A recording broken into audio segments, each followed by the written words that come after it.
Think for a second about which organ in your body is the most vulnerable. Just a small scratch, a bit too much sun, or a light bump can tear it, burn it, or infect it. It's thin enough that under the right light, you can actually see through parts of it. It sounds like this should be some secondary organ, something your body could technically live without if it had to. But the truth is the exact opposite. This is actually the largest organ in your entire body, and in many ways, one of the most important. We're talking about your skin. So here's the big question for today. If skin is so thin and so easily damaged, why would the body bet your entire survival on it? And the answer is going to completely change the way you think about your own skin, not as some kind of outer wrapping, but as one of the most sophisticated systems your body has. Let's start with why skin gets labeled as fragile in the first place. Compared to bone, muscle, or even internal organs tucked safely inside your rib cage, skin sits right at the outermost layer, in direct contact with everything: sunlight, bacteria, chemicals, impacts, extreme temperatures. In many areas of the body, skin is only a few millimeters thick. A deep cut, a severe burn, or widespread damage can become life-threatening. Not because of the injury itself, but because of what happens afterward once that protective barrier has been broken. But precisely because it occupies the most exposed position in the body, skin ends up handling more critical functions at the same time than almost any other organ you have. Researchers who study physiology describe skin as a physical, chemical, and biological barrier all at once. Physically, it prevents water inside your body from evaporating uncontrollably, while also keeping outside water, bacteria, and other harmful agents from getting in. Chemically, the surface of your skin maintains a slightly acidic pH, creating an environment that's inhospitable to many types of harmful bacteria. Biologically, skin contains specialized immune cells that continuously monitor and respond to any foreign invader trying to get through. In other words, even when you're not thinking about it at all, your skin is functioning like a defense system operating 24 hours a day. But that protective function is only part of the story. Skin also plays a central role in regulating your body temperature. When you're hot, blood vessels near the skin's surface dilate, bringing blood closer to the surface so heat can radiate out into the surrounding environment. At the same time, sweat glands activate, producing sweat that cools your body as it evaporates.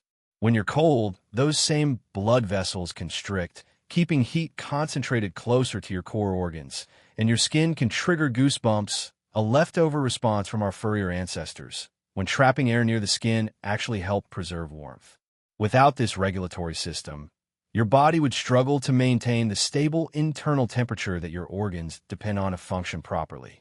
Skin is also the largest sensory organ in your entire body. It contains millions of nerve endings, allowing you to perceive pressure, temperature, texture, and pain, an extremely important warning signal whenever something is actively causing harm to your body. According to a lot of research in psychology and physiology, touch through the skin also plays a significant role in emotional development and social bonding, particularly in infants. In other words, skin doesn't just keep you alive on a biological level. It's also one of the most fundamental ways you connect with the world around you. And here's where the story takes an unexpected turn. If you think about the organs most people consider important, you'd probably think of the heart, the brain, or the lungs, organs carefully protected, tucked deep inside the rib cage or the skull. Common intuition says the more important an organ is, the more the body should protect it, hide it away, keep it safe from harm. But skin completely breaks that logic. It's the one organ that's forced to occupy the most exposed, most vulnerable position in the entire body because that exact position, in direct contact with the outside world, is the very condition it needs in order to do its job at all. A protective barrier can't function if it's protected from the very thing it's supposed to be protecting you against. In other words, the fragility of your skin isn't a flaw in the design. It's a requirement for the design to work at all. Your body couldn't have an effective protective barrier if that barrier were tucked away somewhere safe, far from the threats it actually needs to face. What makes this even more interesting is that because skin has to constantly endure damage, it has evolved to become one of the fastest healing organs in your entire body. Researchers have documented that skin cells are continuously replaced throughout your life, with the outermost layer regularly shedding and being replaced by new cells growing up from underneath. When you get a small cut, your body immediately triggers a complex chain of responses, forming a blood clot to stop the bleeding, mobilizing immune cells to prevent infection, and beginning the process of regenerating new tissue to close the wound. Very few other organs in the body have this kind of rapid, efficient self-repair capability, especially considering they face ongoing damage, sometimes daily, sometimes multiple times an hour. In other words, precisely because skin is so easily damaged, it was forced to become exceptionally good at healing itself. Its fragility and its extraordinary capacity for recovery turn out to be two sides of the exact same evolutionary trait.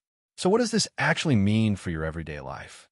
Maybe the next time you notice a small scrape on your hand, or feel your skin reacting to the heat, the cold, or a gentle touch from someone else, you'll realize that the organ you think about the least is quietly performing one of the most critical jobs in keeping you alive. We tend to judge how important something is based on how solid and heavily protected it appears. The tougher and more shielded something seems, the more essential we assume it must be. But the story of your skin suggests the opposite might sometimes be true. Sometimes it's precisely the fragility, the willingness to face risk directly and out in the open, that makes something truly essential. That leaves you with something worth considering.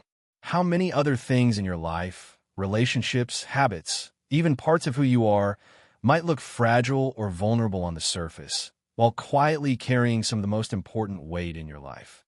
What do you think? Are the most vulnerable things in our lives sometimes exactly the things most worth protecting? Leave your thoughts in the comments below.